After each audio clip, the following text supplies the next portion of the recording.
جو سبب جو مضافاتی علاقے ہیں ان کو کیسے دیکھا جائے گا، اور اس کے علاوہ پنجاب میں کس طریقے سے آبادیوں کو ٹرانسفر کیا جائے گا، کیونکہ یہ وقتی فلڈ نہیں ہے، ہر 2 سے 3 سال کے بعد فلڈ آ رہا ہے. تو اگر میں اس کو ڈیم سے کنیکٹ کروں تو ہم دیکھیں گے کہ اگلے 5 سال کے اندر بہت سے ڈیمز ہیں. ایک تو جو پچھلے ڈیمز ہیں جس پہ پی ٹی آئی تنقید کرتی ہے کہ جو ان کو کمپلیٹ نہیں کیا گیا، میرا اپنا خیال یہ ہے کہ ان ڈیمز کو کمپلیشن کی طرف لے جانے کے علاوہ کچھ مزید چھوٹے چھوٹے ڈیمز جو ہیں بنانے کی وہ ضرورت بنائے جائیں گے. ایگزیکٹلی. اور اس میں فورن فنڈنگ جو ہے وہ انوالو ہوگی، کیونکہ obviously ہمارے پاس اتنے فائنینسز نہیں ہیں، لیکن اس کے لیے ورلڈ بینک یا پھر دوسرے مانیٹری اس قسم کے جو فنڈز ہیں یا آئی ایم ایف یا اس قسم کے دیگر ادارے ہیں جن سے فیسیلیٹیشن دی جائے گی. تو میرا خیال یہ ہے کہ یہ چیز اب ڈیسائیڈ ہو چکی ہے. اب اس کی صرف امپلیمنٹیشن یہ کہ اس فیز سے ہم گزر جائیں جو ڈیزاسٹر کا ہے، اس کے بعد ان تمام چیزوں کے اوپر کام ہوگا. آئی تھنک اس میں یہ ہے کہ کالا باغ ڈیم کے اوپر بھی ڈیبیٹ کی جائے گی، کیونکہ اس میں کوئی دو رائے نہیں ہے کہ اسٹیبلشمنٹ اس سے کنونسڈ ہے کہ دس از اے بیٹر پروجیکٹ. اس میں ایک سیاسی جماعت بھی کنونسڈ ہے. پی ٹی آئی کا یہ کہ پی ٹی آئی بھی اس پہ سیاست کی اس لیے کوشش کر رہی ہے کہ واحد ووٹ بینک ان کا خیبر پختونخوا سے ہے، اور خیبر پختونخوا کے لوگوں کے مائنڈ سیٹ میں یہ بات ڈال دی گئی ہے کہ یہ ڈیم ان کے خلاف ہے یا یہ ڈیم ان کو فائدہ نہیں پہنچائے گا. تو اس لیے وہ تھوڑے سے کنفیوزڈ ہیں. اب اس میں ڈیپینڈ کرتا ہے کہ خان صاحب کی کیا اسٹیٹمنٹ ہے اور وہ کیا رائے رکھتے ہیں. لیکن اگر گنڈا صاحب نے یہ اسٹیٹمنٹ دیا ہے تو یہ بڑا امپورٹنٹ اسٹیٹمنٹ ہے، اس کو اگنور نہیں کیا جا سکتا. اور انہوں نے کے پی کے بہاف پہ بھی دیا ہوگا تو ظاہر سی بات ہے ان کا ہونا کتنا وہ ضروری ہے. اچھا ہم ابھی اسی پہ ہی بات کریں، لیکن لگے ہاتھوں میں آپ سے یہ بھی پوچھنا چاہتی ہوں کہ علی امین گنڈا پور نے یہ بات بھی کہہ دی کہ بانی P T I Imran Khan کی رہائی خود ان کے ہاتھ میں. انہوں نے ساتھ میں کہا کہ 2 طریقے ہیں، ایک تو یا تو قانون اور آئین کی عملداری ہو جائے اور دوسرا اسٹیبلشمنٹ سے سمجھوتا. تو اس کو کس اینگل سے آپ دیکھ رہی ہیں، کس پوائنٹ آف ویو سے وہ یہ چیز کہہ رہے ہیں؟ اس وجہ سے کہ آپ کوئی رستہ نہیں بچا خان صاحب کے پاس، یا وہ کوئی رستہ نہیں دے سکتے کیونکہ انہوں نے کہا نا 90 دن میں یا تو یہ رہا کریں گے، ہم سیاست چھوڑ دیں گے، یا بہت جلدی سے اسٹیٹمنٹس بدلتے ہیں، ہاں اس پہ رائے میں دے رہے ہیں. اچھا دیکھیے، ایک تو یہ کہ انہوں نے بڑی ٹائم لائنز دی، انہوں نے بڑے تھریٹس دیے کہ ہم یہ کر لیں گے، ہم نے یہ نہیں کیا تو ہم یہ کر لیں گے، ہم خان صاحب کو نکال لیں گے جیلوں سے. لیکن یہ ان کو سمجھ آ گیا جو مرضی کر لیں، وہ خان صاحب کو جیل سے نہیں نکال سکتے. انہوں نے جو ہنر آزمانا تھا وہ انہوں نے آزما لیا. اگر وہ یہ بات کر رہے ہیں تو یہ 100% درست ہے. یہ ہم پہلے دن سے بات سمجھتے بھی ہیں کہ اگر سب سے بڑی کوئی رکاوٹ ہے تو وہ خان صاحب ہیں. جب معاملات بہتر ہونے لگتے ہیں، کچھ ہمیں ماحول بنتا نظر آتا ہے بات چیت کا، خان صاحب کا ٹویٹ آ جاتا ہے، یا خان صاحب کی بہنیں جیل سے ملاقات کے بعد باہر آ کے کچھ ایسا کہہ دیتی ہے جس کے بعد سارا ماحول خراب ہو جاتا ہے. تو جو انہوں نے جس کانٹیکس میں یہ بات کہی ہے وہ یہی ہے کہ اگر خان صاحب ڈائلاگ کرنا چاہتے ہیں تو یہ ان اینی کیس ان کو پولیٹیکل لیڈرشپ کے تھرو ہی کرنا پڑے گا. اب وہ ڈائریکٹ اسٹیبلشمنٹ کے ساتھ بیٹھ کر بات چیت نہیں کر سکتے. مطلب مثال ہے، اگر ہم یہ کہیں کہ جی 60s 70s میں یہ ہوتا تھا یا 80s میں یہ ہوتا تھا، تو ضروری نہیں ہے کہ 2025 میں بھی وہی ہو. تو وہ چیز انڈرسٹینڈ خان صاحب کا کرنا بڑا ضروری ہے. اور دوسری اہم ترین چیز یہ ہے کہ خان صاحب بھی اپنے تمام جو آپشنز ہیں وہ استعمال کر چکے ہیں. ایک لاسٹ آپشن ہے کہ اسمبلیوں سے استعفیٰ دے دیا جائے. آئی تھنک اس کا بھی جو بیک اپ پلان ہے نا وہ گورنمنٹ بنا چکی ہے کہ اگر وہ استعفے دیتے ہیں تو اس کا کیا طریقہ کار ہوگا. کیا اس میں ایک سرٹن ٹائم رکھا جائے گا جس میں اس ٹائم کے اندر ان استعفوں کو ہولڈ کیا جائے گا اور اس کے بعد پھر الیکشن کی طرف جایا جائے گا، یا پھر ان سے بات چیت کا راستہ اختیار کیا جائے گا. تو گورنمنٹ بھی جب سے اقتدار میں آئی ہے تب سے ویٹ اینڈ سی کی پالیسی اختیار کریے کہ وہ دیکھ رہے ہیں کہ اپوزیشن کیا کرتی ہے اور پھر اس کے جواب میں ہم نے کیا کرنا ہے. تو اس میں تو کوئی دو رائے نہیں ہے کہ خان صاحب خود ہی یہ ڈیسائیڈ کر سکتے ہیں کہ آیا انہوں نے کیسز کو جینوئنلی فیس کرنا ہے یا انہوں نے بات چیت کرنی ہے. اچھا سر، اسی سینیریو میں ایک چیز یہ بھی ہے، اب یہ خبر ہے یا نہیں آپ کنفرم کر سکتی ہیں کہ پی ٹی آئی کی جو لوگ باہر ہیں، مطلب اسد کیسز وغیرہ اور یہ سب لوگ عمران خان کی مرضی کے بغیر حکومت سے مذاکرات کرنا چاہ رہے ہیں یا کرنے جا رہے ہیں، یہ خبر ہے یا خالی افواہ ہے؟ اچھا دیکھیں، اسد کیسر صاحب ہو گئے، شبلی فراز صاحب ہو گئے، عمر ایوب صاحب کو میں اس میں شامل نہیں کرتی. یہ وہ لوگ ہیں جو کہ گورنمنٹ کے ساتھ بڑے اچھے مراسم رکھتے تھے، بات چیت کرتے تھے. ایون گنڈا پور صاحب بھی چاہتے تھے، اسٹیبلشمنٹ کے ساتھ بڑے قریب رہے ہیں. اب تھوڑے سے ان کے معاملات کوئی بہت اچھے نہیں ہیں. تو یہ لوگ گورنمنٹ کے ساتھ ان ٹچ تھے، ان سے بات چیت کرتے تھے. لیکن ایشو یہ تھا کہ جب یہ کوئی کسی چیز کی طرف کانکریٹ شیپ میں جانے لگتے تھے تو خان صاحب اس کو شبوتاز کر دیتے تھے. تو اس لیے انہوں نے یہ چیز بڑی کلیریفائی کر دی تھی. ایون بیرسٹر گوہر صاحب وہ کئی پوائنٹس، کئی اسٹیجز کے اوپر یہ کہہ چکے ہیں کہ میں بے بس ہوں، میں مزید کچھ نہیں کر سکتا، جو الٹیمیٹ ڈیسیجن ہے وہ خان صاحب نے لینا ہے. تو اس کی وجہ سے جو پارٹی ہے وہ اب خان صاحب کے ڈیسیجنس کے اوپر ڈپینڈنٹ کرتی ہے. یہ بات درست کہی جاتی ہے کہ پی ٹی آئی خان صاحب سے ہے. ویسے میری نظر میں تو نون لیگ بھی نواز شریف صاحب کی وجہ سے ہی ہے. مطلب یہ کہنا کہ جی نون لیگ میں بڑی ڈیموکریسی ہے، یہ میری نظر میں میں غلط ہے. پیپلز پارٹی بھی زرداری صاحب کی وجہ سے ہے یہ. لیکن ہاں یہ ضرور ہے کہ ان کی جماعت میں لوگ ووکل ہیں, تنقید کرتے ہیں, کرٹیسائز کرتے ہیں فیصلوں کو, پارٹی اس کو برداشت کرتی ہے, کہتی ہے جی یہ ڈیموکریسی ہے. لیکن ایسا نہیں ہے کہ کوئی سیاسی جماعت جو ہے وہ اپنے لیڈر کی مرضی کے بغیر کوئی فیصلہ کرے. تو خان صاحب ضرور فیصلہ کر سکتے ہیں, لیکن پارٹی کے لوگ یہ چاہتے ہیں کہ خان صاحب اگر نہیں مان رہے ہیں تو ہم کسی چیز کو کسی ایک پوائنٹ پر لے جا کر کنکلوڈ کریں حکومت کے ساتھ, اور اس کنکلوژن کو لے جا کر ہم خان صاحب کے سامنے رکھیں کہ ہم نے یہ بات چیت کر کے یہ چیزیں طے کی ہیں اور اب اس کے بعد ہم یہاں کھڑے ہیں.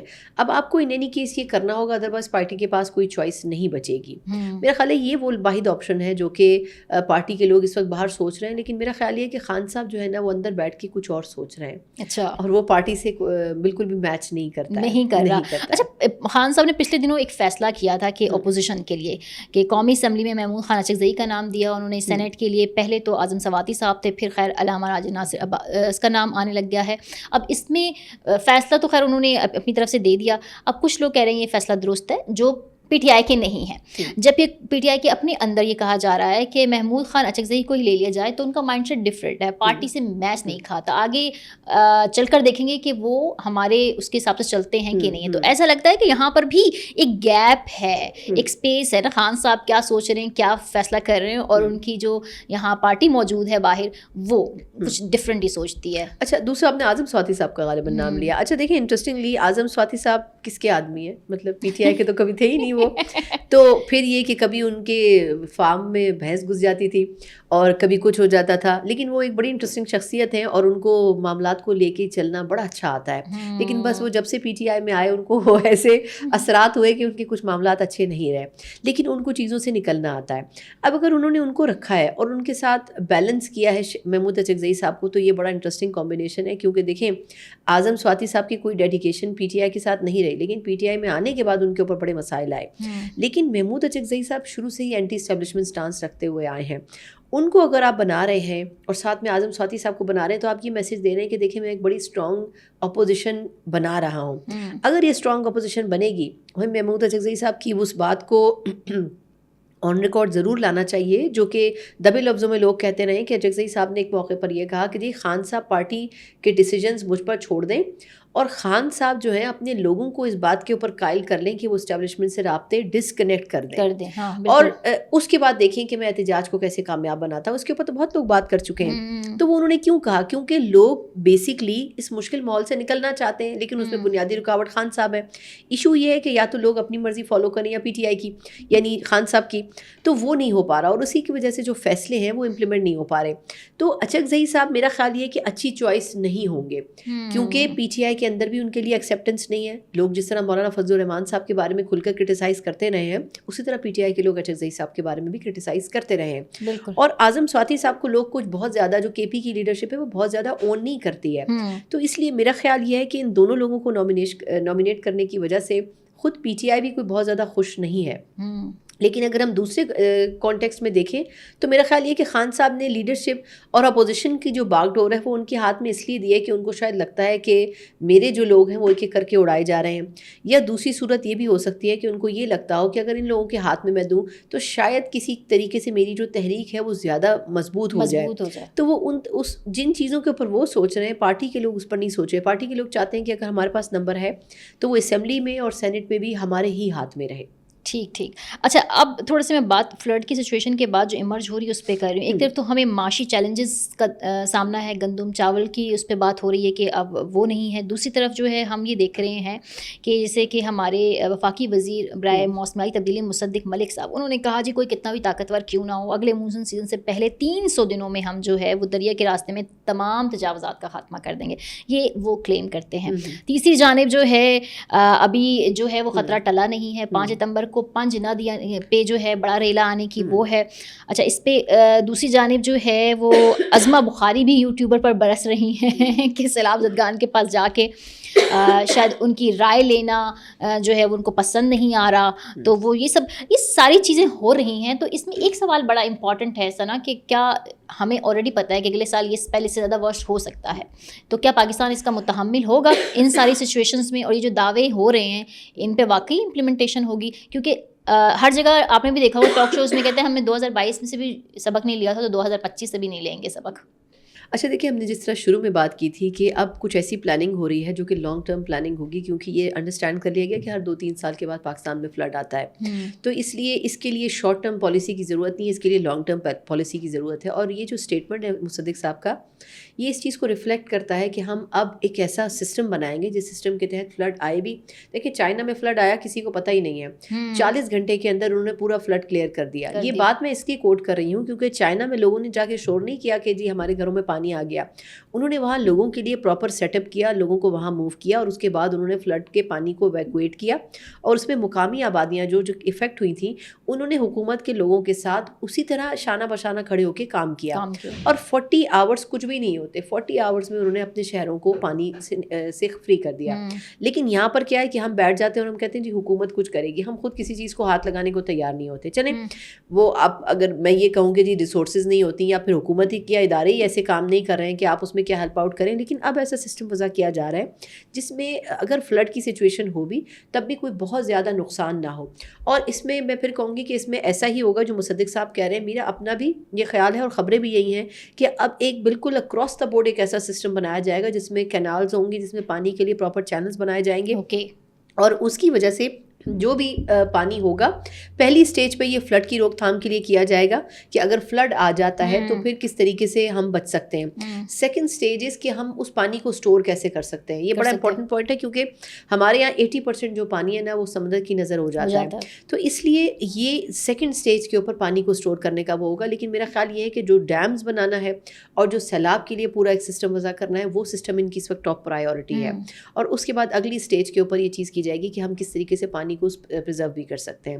تو یہ بالکل ہوگا. اور میرا خیال ہے کہ پنجاب اس میں زیادہ ایکٹیو ہے کیونکہ تقریباً 50 ارب روپے انہوں نے سیلاب کے لوگوں کے لیے رکھے ہیں، اور کہا یہ جا رہا ہے کہ لاہور کے لیے بھی اربوں روپے اسائن کیے جا رہے ہیں جو کہ لاہور کو سیکیور کرنے کے حوالے سے ہوں گے. تو یہ ایک بڑا میگا پروجیکٹ ہوگا اور اس میں وفاق جو ہے وہ سپورٹ کرے گا پنجاب حکومت کو بھی، کیونکہ پنجاب جتنا افیکٹ اس سیلاب سے ہوا ہے میرا خیال یہ کہ یہ کافی سالوں سے ایسی سچویشن ہمیں دیکھنے کو نہیں ملی تھی. تو یہ بڑا امپورٹنٹ ہے کیونکہ اب سیلاب تو گزر جائے گا لیکن اس کے بعد آنے والے مہینوں تک ایگریکلچر کے پوائنٹ آف ویو سے، فوڈ سپلائی کے پوائنٹ آف ویو سے، آپ کے جو لائف اسٹاک ہے اس کے پوائنٹ آف ویو سے ہم بہت پیچھے چلے جائیں گے. بالکل، تو سپلائی چین تو بالکل بہت متاثر ہوگی. ایگزیکٹلی، بالکل. اچھا ثنا، بالکل اینڈ میں ایک سوال ہے ایس سی او سمٹ. ایس سی او سمٹ میں جو ہے وہ ہمارا پڑوسی ایسا مطلب دکھانے کی کوشش کر رہا ہے کہ جیسے ایس سی او سمٹ کی ساری اسپاٹ لائٹ جو ہے وہ انہوں نے صرف مودی نے ہی چرا لی. اس کی کچھ جو چیزیں وہ لوگ کر رہے ہیں وہ اس پہ آپ کا کیا ٹیک ہے؟ ہمیں دیکھا ہمارے پاس وہ ویڈیوز موجود ہیں ایس سی او سمٹ کی جہاں شہباز شریف جو ہے وہ ڈفرینٹ دنیا کے جو سربراہان ہیں، اردگان صاحب ہو جائیں، ایرانین صدر ہو جائیں، سب سے مطلب ملاقات اور سب چیزیں ہو رہی ہیں. لیکن شاید ہمارا جو پڑوسی ہے وہ اپنے بیانیے کے حساب سے چل رہا ہے. آپ کیسے دیکھتی ہیں ایس سی او سمٹ کو اور پاکستان کی اس میں جو ریپرزنٹیشن ہے اس کو؟ اچھا، پاکستان نے انٹرسٹنگلی دیکھیں اب کچھ چیزیں ہوتی ہیں جو وکٹری ہوتی ہیں آپ کی، اور آپ جب وہ وکٹری بیج لے کے کہیں جاتے ہیں تو لوگ آپ کو زیادہ اپریشیٹ کرتے ہیں. پاکستان انڈیا کی جو جنگ رہی میرا خیال ہے کہ اس کا جو وکٹری بیج ہے وہ پاکستان کے پاس ہے. اور ایس سی او سمٹ کا جو اعلامیہ آیا بھی ایک روز پہلے اس میں بڑا کلیئر ان چیزوں کو مینشن کیا گیا تھا. اسپیشلی ٹیررزم کے حوالے سے پاکستان کی یہ بہت بڑی وکٹری رہی کہ پاکستان اس اعلامیے میں یہ انکلوڈ کروا سکا کہ دہشت گردی جو ہے وہ اگر کوئی ملک اس میں کسی بھی طرح انوالو ہے تو اس کو کنڈیم کیا جانا چاہیے. ایک ڈول پالیسی نہیں ہونی چاہیے. وہ چیزیں جو کہ انڈائریکٹلی بھارت کو ریفلیکٹ کرتی ہیں، اور بھارت اس حوالے سے بڑا مطلب تکلیف میں ہے کہ یہ چیزیں کیوں ہو پا رہی ہیں. لیکن دیکھیں ہر عروج کو زوال ہے اور ہر زوال کو عروج ہے، تو اس لیے کوئی بھی چیز ایک ٹائم پر نہیں رہتی. لیکن اس میں کوئی دو رائے نہیں ہے. انٹرسٹنگلی میں دیکھ رہی تھی کہ جس طرح فیلڈ مارشل عاصم منیر صاحب وہاں پر موجود تھے، وہ بھی وہاں پہنچے اور ان کے بھی ویژولز آ رہے تھے. وہ جس طریقے سے چائنیز پریزیڈنٹ سے ملے ہیں، ان کا نیشنل ڈے اب ایک دن بعد ہے. تو آئی تھنک اس وقت جو ورکنگ ریلیشن شپ ہے بڑے عرصے کے بعد وہ بڑا مضبوط ہوا ہے چائنا کے اور پاکستان کے درمیان. اور اسپیشلی جو ایک فیز آیا تھا جنگ کا، اس کے بعد جو باقی ممالک بھی ہیں، اسپیشلی ہم جس طرح آذربائیجان کا دیکھ رہے تھے، آرمینیا کے ساتھ بڑا انہوں نے جو ان کی مستقل رکنیت تھی آذربائیجان کی وہ انہوں نے ہولڈ کی پاکستان کو سپورٹ کرنے کے لیے، یعنی بھارت نے اس کو ہولڈ کیا. تو اس میں پھر آرمینیا کو بھی اثر پڑا، مطلب اس طرح اثر پڑا کہ وہ بھی اس کی کیو میں تھا کہ اگر دونوں ممالک کی رکنیت ہونی ہے تو ہو سکتی ہے، ادروائز ایک کی نہیں ہوگی. تو اس چکر میں آرمینیا اور انڈیا کے ریلیشنز بہت اچھے تھے، تو جب اس کو افیکٹ پڑا تو وہ آرمینیا بھی رک گیا. تو اس لیے اب دیکھیں دوسرے ممالک بھی دیکھ رہے ہیں کہ بھارت اپنے گین کے لیے اپنے دوستوں کو بھی کیسے رگڑ دیتا ہے. تو آئی تھنک یہ ایک بڑا لرننگ ایکسپیرینس ہے. اور اب اسی وجہ سے ہم دیکھ رہے ہیں کہ رشیا بھی اب آہستہ آہستہ اپنے جو تعلقات ہیں وہ پاکستان سے اس لیے بہتر کر رہا ہے کیونکہ پچھلے چند سالوں کے اور امپورٹنٹ ڈیسیجنس کے دوران ہم نے دیکھا ہے کہ بھارت نے ہمیشہ جو اس کے بینیفٹ میں اس کو چوز کیا ہے. ہر وقت ایسا نہیں کیا جاتا. اب دیکھ لیں آپ امریکہ کتنا تکیہ کرتا تھا بھارت کے اوپر, اور انہوں نے کل کیا کہا کہ جی وہ زیرو کرنے کو تیار ہیں ٹیرف, لیکن اب وقت گزر چکا ہے. تو اس لیے بہت ساری چیزوں کا وقت اب گزر چکا ہے. اب انڈیا کو تھوڑی سی اپنی فارن پالیسی کو, فارن ریلیشنس کو ریویو کرنے کی ضرورت ہے. Thank you very much. Thank you so much.